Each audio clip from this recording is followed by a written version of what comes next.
Chiều 17 tháng 8, đội tuyển bóng đá nữ Việt Nam sẽ bước vào trận đấu đầu tiên tại SEA Games 29 gặp đội tuyển Philippines. Trước đó, Philippines đã đánh bại Malaysia với tỷ số 2-1 trong trận đấu ngày 15 tháng 8. Đội tuyển nữ Việt Nam được đánh giá cao hơn đối thủ Philippines. Ngoài lợi thế về thể lực, thầy trò huấn luyện viên Mai Đức Chung còn có cơ hội theo dõi hai trận đấu trước đó của các đối thủ.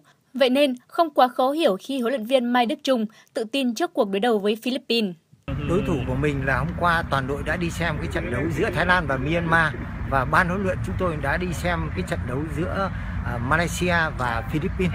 Đấy, thì chúng tôi đã nắm được tình hình và đã đánh giá được.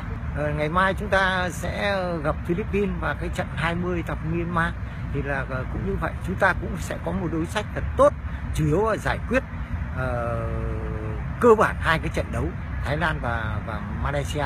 Nói như thế không phải chúng tôi chủ quan hai cái trận đầu và trận cuối, chúng tôi phải thật chung sức. Đấy là những cái trận đấu mà chúng ta cố gắng làm thế nào mà nếu chúng ta thắng được thì chúng ta có tỷ số cao để là tốt nhất.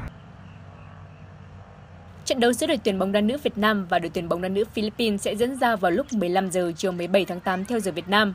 Chúc cho thầy trò huấn luyện viên Mai Đức Chung giành được một kết quả thật tốt trong trận mở màn trước khi gặp những đối thủ khó chơi hơn ở các trận đấu tiếp theo.